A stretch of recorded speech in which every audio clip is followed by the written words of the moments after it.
Engagers, this is Professor Game, where we interview successful practitioners of games, gamification, and game thinking who bring us the best of their experiences to get ideas, insights, and inspiration to help us in the process of using games and gamification in our daily lives, for example, to learn what we are teaching. And I am Rob Alvarez. I work at IronHack, teach at IE Business School University, and so much more, and host this podcast. If you have an extra second, please go ahead and subscribe for free to our email list at professorgame.com/subscribe. Hey Engagers, welcome to another episode of the Professor Game podcast, and we are here with Barbara. But Barbara, before we take off, before we start, we want to know, are you prepared to engage? Yes, that's such an important question. I'm almost always ready to engage. Great, awesome, because we have Barbara Chamberlin with us today. I hope I pronounced that one correctly. And she directs the research and development at the Learning Lab at New Mexico State University.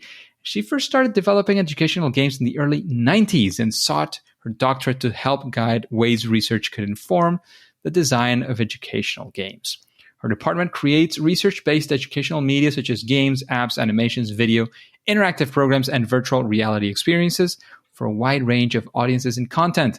And her Ph.D. is from the University of Virginia in educational technology. So, Barbara, is there anything we're missing from that intro that you'd like to highlight? Yeah, I guess I can say a little bit more about our shop. We really kind of work as a nonprofit design shop. So I'm at New Mexico State University, but it's not a teaching program. It's an outreach program. So everything we create through the Learning Games Lab is educational media that's based on research. So whether it's about math learning or financial literacy or water marketing or any of the concepts that we've done, health, science, any of those fields, everything's based in some kind of research at the university and designed to help everyday normal people apply research in meaningful ways. And of course, I love to do that through games and gameful experiences. That sounds fantastic and exactly the main discussions that we have here on the podcast. So very excited to have you on, Barbara.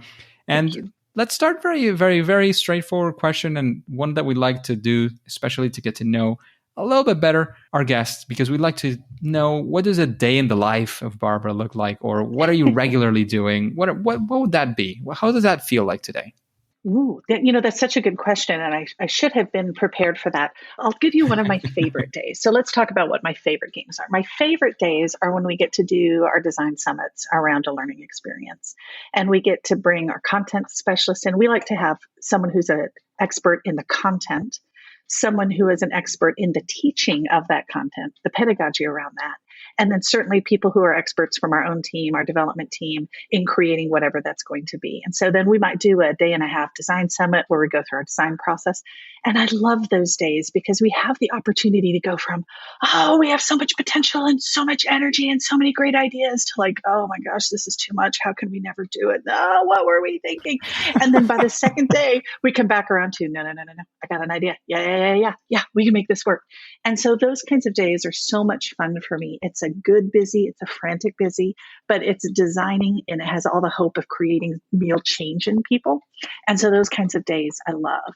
I also love the days when we might have a user testing session in our studio where we bring kids or other intended users in and we test our products. Because either you test and you find out you were right along the lines and yes, tweak this many things, but we got it. That's a good day.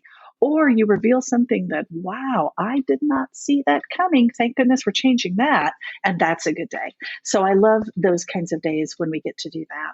But then sometimes I'll have a day where we're really diving into the research of what we're doing. Maybe we're researching a project that's coming and we're trying to figure out best processes or best methods or how research can inform what we design.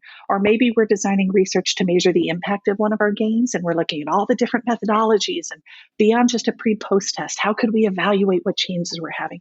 So I find that for my work, certainly I spend a lot of time alone in my office writing a grant proposal or a report or doing some writing. But my favorite days are when I'm really interacting with people, either designing research or designing product. Very, very interesting days. Those are definitely one of the things that gets people excited when we're talking about creating games, creating gamification for education, for learning. It's something that's definitely exciting. However, when I'm doing the workshops and I tell people, we are going to be designing, all the game mechanics. We're going to be using all these interesting things. But first, we have to know our objectives and who we're designing for. It's like, oh, bummer. That's not the fun part in the games and all that, but I do think it is foundational. And I'm sure in many ways, you probably do it in a different way than we do, but you still take into consideration that, because that is in the end the North Star that lets you absolutely get guided to, I'm going to use this or I'm not going to use this. How, what does this theme make sense if I'm using a theme? Yes. All those things sort of fall in place with your objectives. Yeah. I think it's that you talked about when nothing can bum a good design rap like the word objective, right? But all design is a process, in the same way that I think all kind of learning in and of itself is fun and engaging. If you can find what is engaging about positive personal growth, because positive personal growth is always engaging. We just have to sometimes reveal that in our work. But when it comes to figuring out all those problems, I like all the aspects of design. And so for me, really trying to articulate and refine what is the change we're trying to make in a person, and have the kinds of rich discussions that really lead to that. Someone coming up with a fun game idea and just chasing that down, that's actually not fun. It's fun for the one person who has the idea and is excited about sharing it. And we all have been there. And yes, that's a lot of fun. Then you have the letdown of that, because then you find the ways it won't work, or the challenges, or maybe your fun idea doesn't align with the change you're really trying to make with someone. Exactly. So what I really like, while those bursts of ideas are fun and they're fun for us to have, what's really more engaging and enjoyable for me in the long term is going through the process and letting the process work. And going through the process and realizing, oh man, I really thought we were trying to help people do this, but I realized they already know how to do that. They just choose not to. So we're not trying to give them skill. We're trying to get them to engage in behavior. That's a different problem to solve. Or to say, this is what we thought they were going to do, but that's not the problem we're trying to solve. We're trying to solve this other problem. But there's a better way to teach that thing. So I really enjoy going through that process. And it's kind of like a longer burn of enjoyment, right? You get that initial waha for a fun idea, which is fun for that moment. But going through a design process and doing it with others and thinking through ideas and working through challenges and coming up with solutions, that's a much longer burn of enjoyment. And that's the thing that makes me feel like we are doing this right. We know what we're doing. We as a group are bringing our collective skills, and we are the right group to do it. That is as big a high as you can get in your professional life, is to feel like you are well trained, you're going through a good process, you have the right team, and you are doing work at exactly the right time. Oh, that's the perfect career right there. That's perfect. Yes, absolutely. So, Barbara, you clearly have plenty of experience doing these things, and experience comes with the ups and comes with the downs as well. So we'd like to know, we started kind of strong in that sense. We'd like to get into one of those downs, one of those times where, you were going for something, it just didn't work. We like to call it one of those fail moments or first attempts in learning. We were just discussing how that also means it's feedback and you turn it around and so on. But we want to be, sort of get into that low and see as well, maybe how you got out of it or what you did to continue moving forward with that. Yeah. Or another game idea. Sure. One of my new favorite mantras is mistakes contain information. And that's such a positive spin. I like when you think which failure in my life? There's so many. Which one do we want to explore? That's sort of a deficit viewpoint, right? All the areas I couldn't do something. And so it's so lovely to kind of think about, where did I have a powerful opportunity to switch my thinking about something? And that's happened often. But I think probably the one, and I tell this story, it was such an important turning point for me, because while I loved being an educational designer and developing educational media and games, I hadn't really jumped into user testing methods and how we could do that better. And this was a turning point for me in that event. And we were doing a series of animations for our Mass Snacks suite of games. And it was actually called Bad Date. This was many years ago, about, almost 20 years ago now. And we had done some user testing with this little animation where the girl is trying to find a date. She talks so much. And the guy's like, oh, well, and it was looking at the ratio of words spoken. That was our goal, was to teach ratios. And we'd user tested it, and kids thought it was funny, and we were feeling really good about it. And I shared it with our advisory board, and everyone was like, great, the kids like it, we're good here. Great, excellent. And so then I went into the bathroom, and when I was in the bathroom stall, I heard two other women on our advisory board talking, and the nature of the conversation was like, oh my gosh, can you believe what we just heard? And the other one saying, I know. I felt like I went back 20 years ago, oh, this was so horrible. And I was sort of struck by this, first off, I was just in that meeting and it sounded like it went really well. Why didn't you all say something? So I came out and I'm like, hey, yeah, I overheard that. What did we miss there? And they said, well, we didn't want to be the only person to say something, but you're playing to the stereotypes of women talking too much and all of these different dynamics that I had completely missed in our previous testing. And then my approach to this, I didn't understand that subtext at all. And so I said, this was fantastic, but why didn't you speak up in the meeting? And they said, because you would turn us into that person bringing this issue up. And we didn't want to be that person. I'm like, wow, yeah, I see how uncomfortable and how unfair that was. So that really transformed my way of thinking about user testing, getting different perspectives, enabling the person who's maybe quietest in the room or has another reason not to be outed for giving their feedback. I think when it comes to user testing, one of the easiest things in the world, I could absolutely, without a lot of effort, set up a user test session that confirms everything I believe about a product. That's easy. It's much harder to delve in and get multiple perspectives to say, what are the experiences that me and my team don't already have? And how do we inform our product development with that?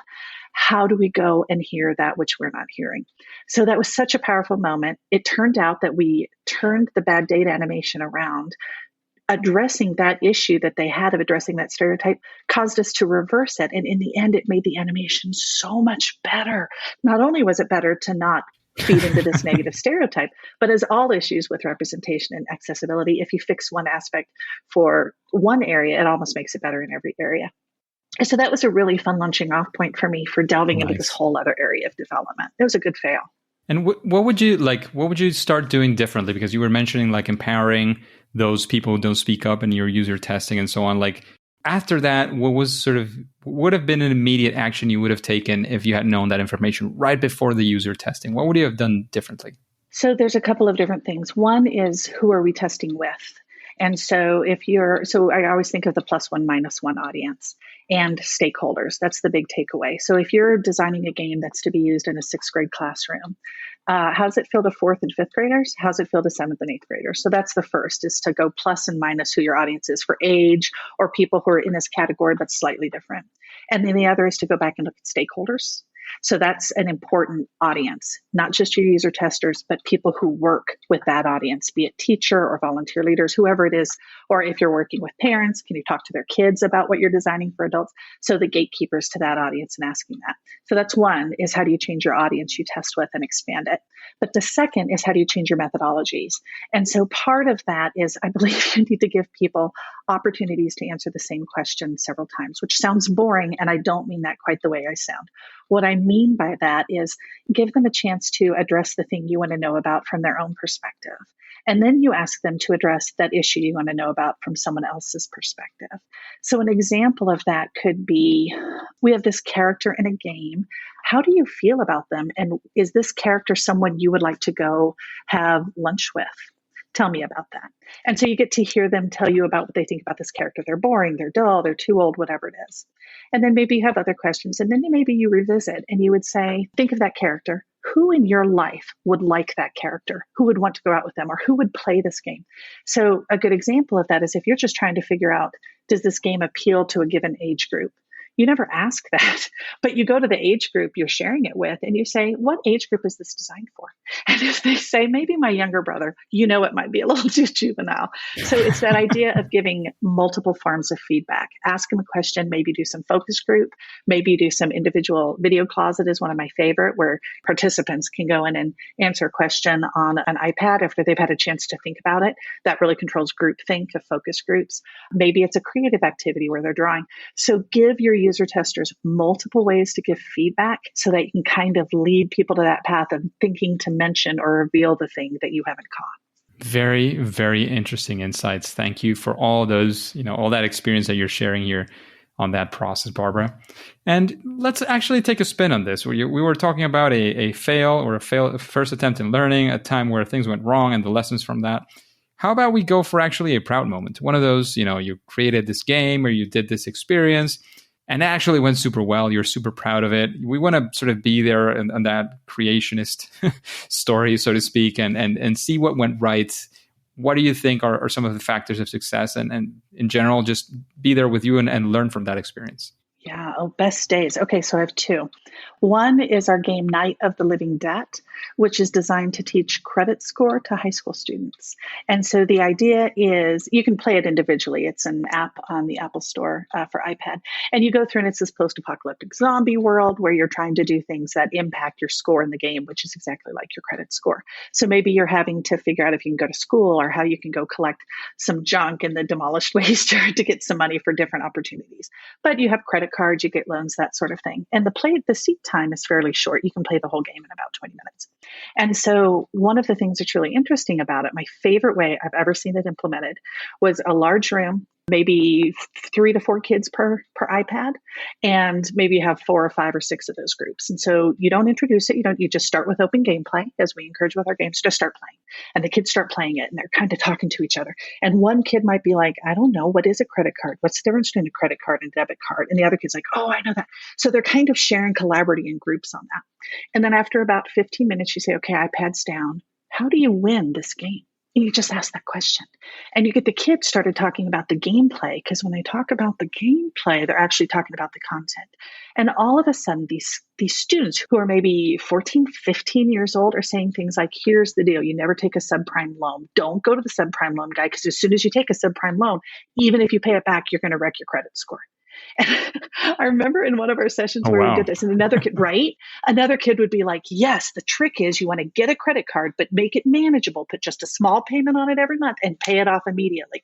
And so it was just such this powerful moment of not only our game and our app, which I love all of our children, but I love that app as well. But such a powerful demonstration of what collaborative social learning is like when it's enhanced by gameplay, that you put it, and it kind of feeds my viewpoint of how we learn, very constructivist in my orientation to learning, that we are best as learners when we're put into guided experiences that structure meaningful ways for us to make sense out of things. And this game did that. So we put these people in a group where it's relevant to them, where they can play, where they can fail safely, where they get meaningful, all the things we know that games are so great at. And then you give them opportunities to talk to each other and to share it.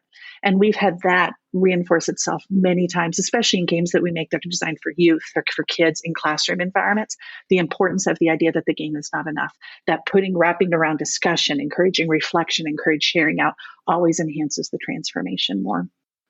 And then the second time I have that I just threw my arms up into the air with joy was, again, on our Mass Snacks suite of games. We've done a couple different rounds on those games, and the most recent was to do algebra. And one of our postdocs did a study, in addition to our impact of just how the games changed. She did a study specifically on teachers. And the teachers in our study who hadn't used a lot of games before and were using the Mass Snacks games in conjunction with their already previously established curriculum. And so she did a deep dive into the teachers about how their views of gameplay changed. And spoiler alert, it was fantastic because some of the outcomes is that teachers realized games aren't just for practice. Games aren't that as a teacher, they play an important role in the education that comes from games. And so one of the direct quotes from the teachers was something like, I realized that when I use a game in the classroom, it's not just to let them practice something I already taught them, but it's a powerful way for them to understand a concept in a more meaningful way. And then I have an important role in helping them apply that. And I was just like, oh my gosh, I feel like all my work in games now is worth it. Even if it's just this one teacher who started understanding that games aren't just for play. They aren't just for practice. They aren't just for filling spare time in the classroom. Yes, that's what I want to happen more of. So that was definitely one of those wonderful moments. I smiled all day that day. Yeah, it's definitely one of those days where you would probably spend smiling. Any of the engagers, I'm sure, can relate to something like that. If it's happening, it's exactly where you want to get. So what would you say, like, maybe there's something you would attribute at least a part of that success to, like, what do you think you did right for that to actually come to fruition? Oh, I found really smart people to work with, for starters. That was part of it. You know, one of the nice things about Mass Snacks is I worked on it with most of the same team of people for 8, 9, 10, sometimes 11 years. And so over that period of time, I am not a math teacher, but I was informed by people who had great insight into how we can change the way math is is taught, how we can change the way we approach it, how we can support that. I'm a big proponent. I am not in any way, as many of us, I am not in any way trying to replace classrooms with games. That's not the point at all. The point is to bring this new tool into the toolbox and to help teachers be at their very best in supporting them with things that are hard to grasp. And math is such a great example of that, because you as a teacher might get these students for this sixth grade year, but their understanding of how fractions work are informed by their sense of how a number line works, which they learned 3 or 4 years ago, which is informed of their sense of how numbers work, which was informed 2 years before that. So it's sometimes hard in math to just teach this one thing because you have all this context and prior knowledge around it. So if we can provide tools that help teachers with all of that so that they can be the best teacher in the place that they're at, that's what I want to do. And I surrounded myself with people who understood that and learned that. And then honestly, I've got this amazing group of developers here that just, yes, they can do the art. Yes, they can create the animations. Yes, they can make a solid interface.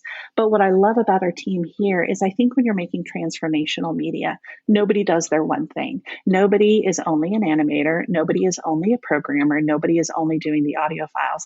Everybody, and at least in addition to that, are instructional designers. So it's really important for everybody on the team to understand why, to use the fractions example, why that's so problematic, why it's so hard for kids to learn, so that at any point in the design process, anybody, whether doing programming or audio, can say, hey, remember in our design summit, we talked about this thing. We had planned for this part of the game to be this way, but I was thinking if we did this, it might help. And so that kind of constant iteration by everybody on our team is critical. And I think that's what makes those moments work, is everybody involved in creating this product really is committed to the positive transformation we want in the user. And when you have everybody on the team who's informed of that, they understand that they're working towards that. Yeah, we're not all perfect, and we're going to have some that don't maybe quite hit the mark. But the point is, again, to use a process so that as much as possible, you can correct all of those things, and everybody can correct all those things until the final product is solid. And then it's the same with research, right? You do that in development, but then you have to do research methodologies, quantitative, qualitative, mixed. You want to do some interviews. You want to have somebody asking this question, but maybe somebody else is doing a research project that's kind of related.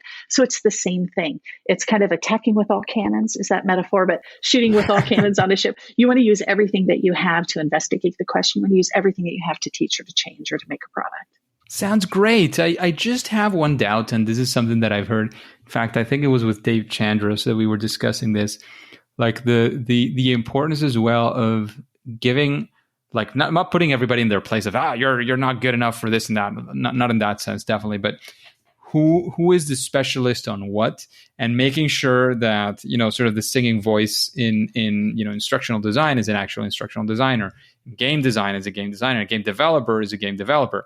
So I don't know if that's sort of contrary to that, or if it fits into what you were saying. Does it actually fit, and how do you manage that difference, so to speak?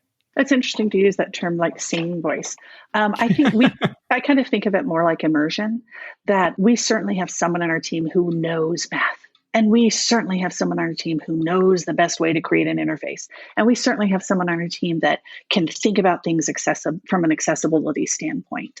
But what you don't want is to say, nobody here is responsible for accessibility except for this person. And nobody here gets to think about math except for that person. So while we all have those strengths, it is each of those persons' responsibility to help other people understand their field. Because once we all understand it, it doesn't mean if you're not the math person that you can't say, this is something I've always struggled with, or this is something I've seen for everybody. Our research area, our expertise area, our professional area is just one thing that informs our products. We all have personal experience. We all have lived experiences. We all have biases. We all have favorite games. So what we'll do in immersion, for example, is we might have our content expert give us a deep dive into the content. What are the principles when you are growing microgreens in your backyard where food safety is a problem? I don't know that, but our content specialist does, and they immerse us in that. And then we do immersion in how do social media campaigns use for things like this or other things like that. And two things are important about that. One, we all learn about the areas that are different from us. But two, it puts us all somewhat more on a playing field and saying, now as a team, we are all solving this problem and we are all responsible for all of the areas. Makes a lot of sense. So thanks for that clarification. I was expecting something like this would come, but I wanted to challenge you in that way. And you've discussed like sort of pieces and parts of how you do these things, but do you have some form of process? Like, how do you approach creating these educational games? A project comes up. How do you approach it? How does it start? Maybe Yeah. what are the steps if you have them? How does that look like? Yeah, so it's interesting. Jesse Schell and I started our work like within a year of each other, and we both did a public installation within a year of each other. And so we evolved. We didn't know each other, but over the past 20 years, we've kind of evolved a very similar process to doing these things. So the past, I don't know, 4 or 5 years, we've been working on a book to get this down. Nice. We're articulating the way other people can do it. And so it's really a very simple, it's kind of like there's a lot of great instructional design models out there, but it's really, we call it the transformational game design model. And so the idea is the first step is you're looking at what kind of change you are trying to create in the player. Is it simple knowledge? Is it their skill, what they can do it? Is their behavior, what they choose to do? Is it a physiological change we're seeking to create? Is it an emotional change or a state of mind we're trying to change? And really foster rich discussion. It's not a simple worksheet that you fill out where you fill it out and you're done. It's designed to get the group engaged in discussion around those areas. And then the second major area for discussion is, what does a person have to do to go through those changes? Do they need to reflect? Do they just need to be exposed to knowledge? Do they need to be challenged? Do they have an emotional experience? Do they need to apply it to their own lives? Do they need to practice something? And again, we have a whole great list of verbs that you can kind of go through to work with your team to start thinking about what kind of activities does a person do to experience that meaningful change. And then if you can have a rich back and forth in those areas, what comes out of that is not just a learning objective, although you could certainly use that word, but a really nice roadmap for what is the change we're creating and what does a person have to do to go through those changes. And then through that, we have guiding questions like, why isn't this already happening? What of these changes are already being done well? And we look at other research, a behavioral change model or any of the learning theory models can inform all of that. But at its heart, it's how do people change? And what do we think people need to do to create that change? And then once you have that, your third step is then how do we use this game to engage people in those activities? So what's important about that is if you make those three things linked, there is absolutely nothing wrong with a quiz game for knowledge if what you're trying to do is to get people to be better at quickly recalling facts that they have learned. But if you have a quiz game for knowledge when you are trying to change someone's attitude about something, it's not going to work. And so what's important about those things is everybody on the team is clear on the change, clear on the activities, and then you get the joy of making the engagement. Do we engage with story? Do we engage with score and feedback? Do we engage in social collaboration? What kind of engagement helps people go through the activities that they're not already going through? And when we put it kind of in those terms, it really helps get the team articulate then in a design document, okay, these are the changes we're going to make. This is what we're not going to do. And usually what comes out of that then is a couple different approaches for how a game could apply that. And then you're at the point that you can start designing the game for play. Nice. Thank you very much for sharing that bunch of ideas and knowledge of how you do that was these kind things. of a fire hose there, wasn't it? Very nice. I'm sure some engagers will definitely go back, a few seconds and listen to that again. Maybe take notes. I encourage you to do that if you're not sort of driving or anything of the sort. Taking notes is very, very encouraged in every one of the episodes, especially when we have sort of these deep end discussions. Just a quick break before we continue. Are you enjoying this podcast? If you're listening through a podcasting app, please subscribe and rate us on the app.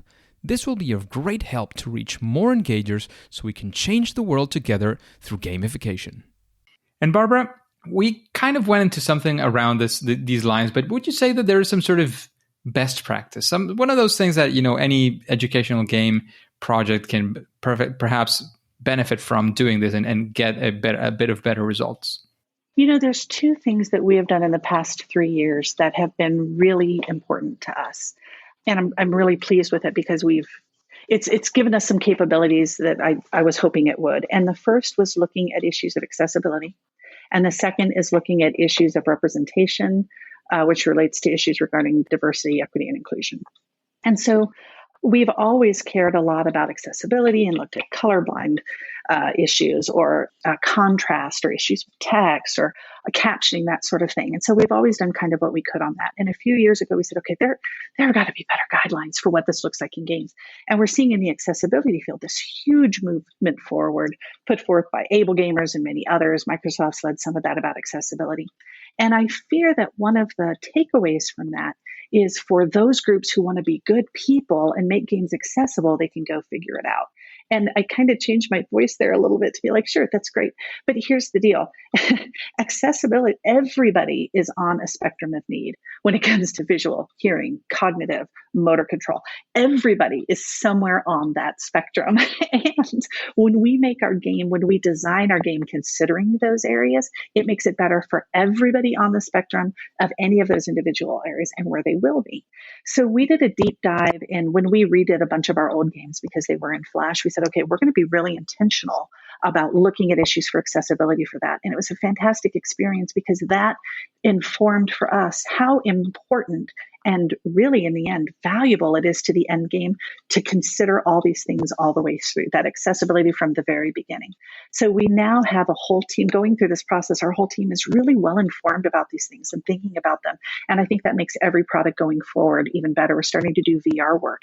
And right out of the gate, we're like, okay, what do we need to be thinking about in terms of access by different users? So I feel like teams jumping into accessibility will make their products better, not just better for an individual user that they might have in mind, though that is very important, but better for everybody. And very similar are issues regarding representation. I only have lived the life I have lived. I can't give myself the experience somebody else has. And so it's really important for me to not only recognize that and seek other experiences to inform our work, but to create a work environment where everybody feels that's encouraged and welcomed. So we have put together guiding principles for our shop, and they're on our website if anybody wants to look at them to use their own guiding principles about representation and what that means for us. It's not just characters, it's family, it's hair color and skin tone, sure, but it's also financial arrangements, family living arrangements. And so it makes us look very carefully at any given product for what do we have for representation, and also at the collection of all of our projects, and not just visually, but in terms of story. And so I think through that, we now, again, have a whole team of people who are actively asking questions about this and, hey, what perspectives are we missing? Where people who might say, oh, well, I have a unique experience, but I don't want to bring it up the team. I'm hoping we can make an environment where they feel more comfortable bringing up that experience to enrich the whole team. And then I think we're also, or at least I am, a lot more aware of actively seeking other stories and other input on that. The first step is to realize you are not all things. And so the second step is to realize that investigating as many other experiences as you can is going to inform and create a product that's much richer for any user. Because any user is going to be at their best when they see some of themselves in the product that they use. And so we want to try to encourage that. And we want to make sure that for any individual user out there, there is media that speaks to them, that they can see themselves in, that they can learn from. So those are my big things is accessibility and then representation as it relates to that. Cool. Thank you very much for that idea. I think it's very important. I would add to that, like the representation is like, where are you looking to be represented? Like who are the people you want to make sure are represented in whatever you're creating? Because when you create a game, as you were saying before, you say, well, it's being created for 7th graders. So you take a look at the 8th graders and the 6th graders, to sort of maybe fine tune and all this, but you're definitely not creating for, undergrads. And that also applies for, my students tend to be, I don't know, people in the US who have these characteristics. You're not designing for a kid who's lived in, I don't know, China all of his life and is still living in China. If the kid comes to that town in the US or that place in the US, maybe he would be part of that. You're not designing for everybody. You're designing for a specific group. And who are the different possibilities, the different people who could be in that group. And as we get more and more globalized, it gets harder because what is perfectly acceptable and actually encouraged in one culture might be offensive in another one. So it gets to be like a big, big, big difficulty. So make sure you're looking at what you need to be looking at. And if it's a global audience, make sure it's, as global as possible. But then, each individual representation is a bit more difficult. That would be my 2 cents. I don't know if you have any thoughts on that one. One of my other favorite quotes is from Justin Leitis, and he says that gym and recess are two different things. They're both really important, but they are two different things. And that was really powerful to me. I know that globally people use different terms than gym class or PE class or something like that. One is the prescribed class where you learn how to do physical activity, and the other is recess, where you have completely open-ended time to do the physical activity that is meaningful to you. And so I would correlate that with your previous point that that's exactly right. If you are trying to design for everybody, that is a significant design goal. And that is a very different approach than designing for a specific audience. And if you're designing for a specific audience, do that well and see if there's anything intentional you've done that excludes people. And if you are designing for everybody, keep that in mind as well. One of the other things I have up on my board, that's not my term, of course, but the idea of nothing about us without us. There is, if we are targeting any individual group, or if we are trying to represent an individual group, it's not my job to represent them. It's my job to go to them and make sure they feel represented. So where we are able to is to include people whose stories we are correlating to, or people whose appearance we're trying to emulate or something like that, and just make sure that our participants in media that is designed for them. And I think you're right. If you're trying to do it for a very specific user base in one area, get that right and recognize that sometimes designing for everybody waters the product for everybody. There you go. So great design principles there. Engagers, take notes. Why not? We do have on our website, if you go to learninggameslab.org, we do have, it's for the university. I'm at a university, so it's within the university branding on that. So it says Learning Games Lab. It takes us to the name of our department, which is Innovative Media Research and Extension.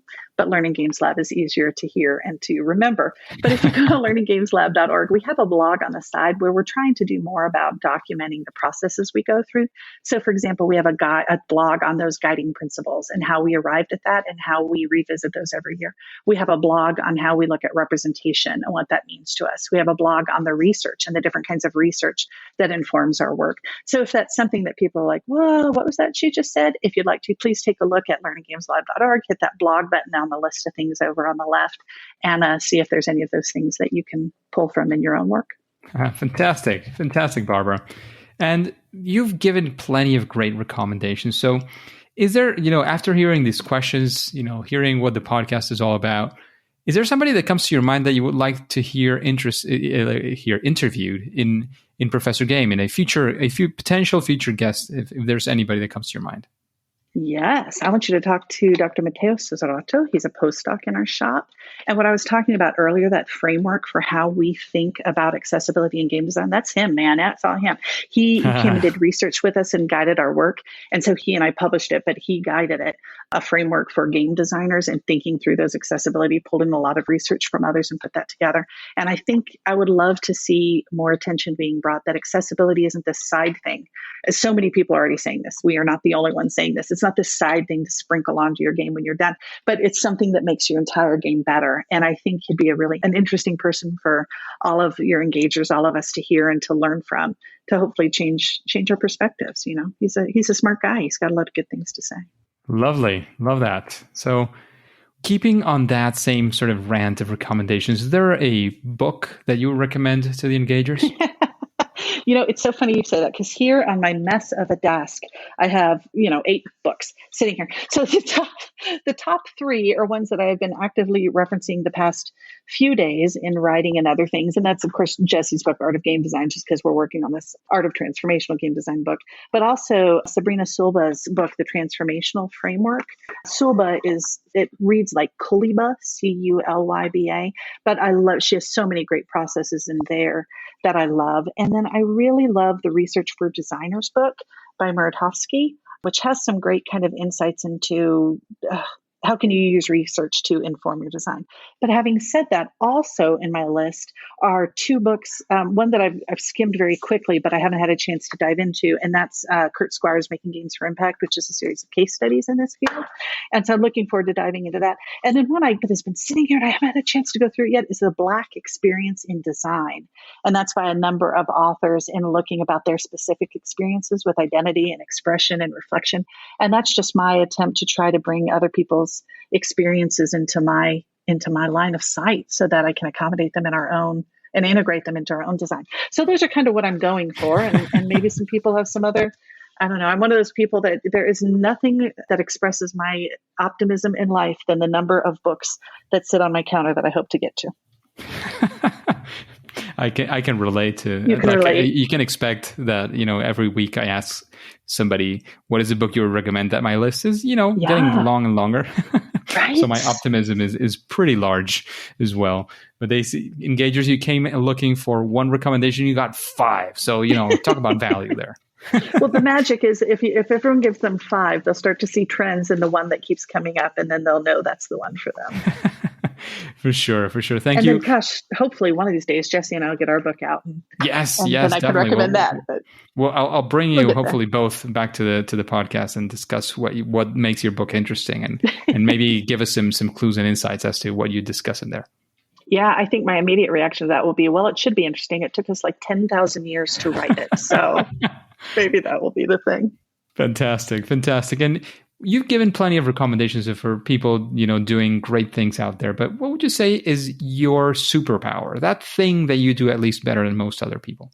Wow. That's, again, I always tend to think of the areas that I'm lacking in, right? The things I wish I could do better, because there's a lot of those. I think one of my superpowers is doing a job I love. You have the right job when you don't understand why everybody doesn't want it. I love my job. And I think one of my superpowers is bringing that energy.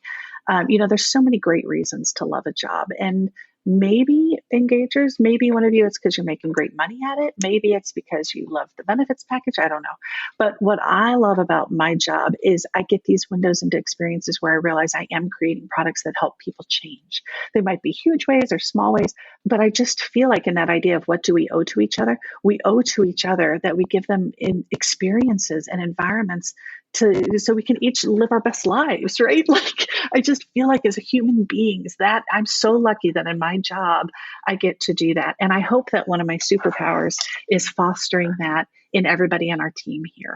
We're at a university. I wish I could double everybody's salary. I wish I could give everybody reward trips to Hawaii. None of that happens here. But what I do hope I can do in my superpower is to help everyone keep focused on the work we do matters. We have meaning in our life, and in our work here, we have purpose. And I hope that's the superpower I can display, because everybody deserves to work with purpose. Absolutely. That's definitely something that is very important for everybody. I'm sure, working conditions are, kind of important as well. I'm sure. Working conditions are also important. Yes. You definitely have those. I am convinced of this. I am pretty sure. They can always be improved. Always, salary tends to be with the first thing that comes to mind for many people. But, there's many other things that are very, very important for a work environment, and definitely being passionate and having this sense of purpose within your job is, I would say, one of the most important things, if not the most important thing in a job. So kudos for that. Definitely, Barbara. Thanks for sharing that experience that you have with us. And you mentioned that, everybody has their own favorite games and bring their own perspectives. So what would you say is your favorite game? That is impossible. You can't ask people to pick among all their children. But I'll tell you what I'm loving right now. We're in the middle of the Wordle craze, right? March of 2022. So everyone's playing Wordle. And what I love about that is I feel like it's giving everybody who maybe hasn't thought much about games before a crash course in game design. Because when you play Wordle, you start thinking, why is this fun? And Wordle, of course, I'm talking about that guessing game where you get 5 letters to guess a 5-letter word. And you only get one a day. So what is that part of what makes it fun? What makes it hard? What makes it easier? People can share it out. Does that make it better? Does it not make it fun? How is Wordle made better when it's Quirtle or Octortle and you get to use all the same letters to guess 4 words or 8 words? How does the feedback change that? How does the timeline change that? How does the open-endedness change that? What about games like Worldle, which is a geography version of Wordle where you're trying to guess a country based on the shape? And so we're seeing kind of whenever we see these trends in gaming, I feel like it's revealing to other people what's fascinating about games. And I love that. I love this reflection that people are doing in playing games. And am I playing Wordle? Oh, yeah, you betcha. I love it. But more than that, I'm loving talking about it with others and seeing how others play it. So it's it's fun seeing that trend. To me, it's very similar to when I used to do I'd do motivational speaking, go speak at conferences quite a bit. And so I'd go and I'd talk about the power of games, and I'd talk to an audience, and I'd say, now I know this audience doesn't play games. And back then, everyone would be like, oh no, we're serious. We're academics, or we're serious professionals. And I'd say, except Angry Birds. That's just how you spend time in the bathroom. Not you, other people. Other people are playing Angry Birds. But it was fun because Angry Birds, so many people were using that casual game because it had such a following at that point. That was their entree to not only playing games, but starting to feel maybe a little okay, that spending some time playing games is okay. And so I feel like that's happening with Wordle as well. More people are integrating gameplay to their daily life. And that's a rising tide that raises all ships for us. So I like seeing more people play more games. There you go. Absolutely. And I'm sure it's part of the gift and the curse as well of people who look into game design is you see a game and you start figuring why is that exciting? What's good about this? What are the game mechanics here? I'm not sure everybody's wondering the same things about that, but it is a very good invitation. I couldn't agree more of saying, well, why is this game exciting? It's one of the exercises I like to invite people to do is, whatever game you're finding exciting right now, sit down and play it again after, having a look at game mechanics, motivation, and all these things. What do you think about the game? What makes it exciting for you? What kind of a player are you? What gets you excited? Absolutely. What are the types of games you like? And it's meta, learning in that sense. I understand that I understand now. I understand what I like and why I like it. I love that perspective for sure. And Barbara, this conversation has flown away very, very quickly. I've loved and enjoyed every single piece of it. However, we're running out of time, but I don't want to let you go before you give any final words, any final piece of advice, wherever you want to go to. Let us know where we can find more about you and your work at the lab before we say goodbye. Yeah, so learninggameslab.org is probably the best place to start. That has links to all the different media that we create and some of our research in that blog. And then, I know this is slightly different than when you asked, but you said something, I just wanted to capture it. And that is, I feel like that's all of us who are so game forward and so game enthusiastic and so immersed in our world. I feel like if that's the one thing we can give the rest of the world, that's the gift we give them. For example, parents, instead of parents who are frustrated that their kids play games, that's a feature, not a bug, right? So what we want to talk to parents about is embrace that. Your kids should be playing games, but more than just playing games. Your kids should be able to tell you why their game is good and what makes it not good. Your child should be able to explain how one game is better than the other. If we start looking at critical review of the media we consume, why do you like this TV show? Why is that show better than the other? I think that's the gift we can give people outside our field, is to get them talking about games in critical, meaningful ways. How do games improve you? How does that time improve you? How does it help your social and emotional learning? If we can help just assuming that games are good, but give people outside our field the ability to talk about it in positive ways to see change, I think that'll help us all. And you touched on that about the review that we do on all our games. Yes, let's help all the other people do that with their games as well, because I know who your engagers are. You got a smart group of people listening here. So I will say that. But then secondly, I will also say, gosh, thanks to this group, game research and talking, all of it has come so far in many years. It's fabulous to see the level of discussions that are happening everywhere in Facebook groups, at conferences. I just love that there's so many people working in all of these areas. So thank you, dear listener, for being a part of that and for bringing this field up and forward. I love it.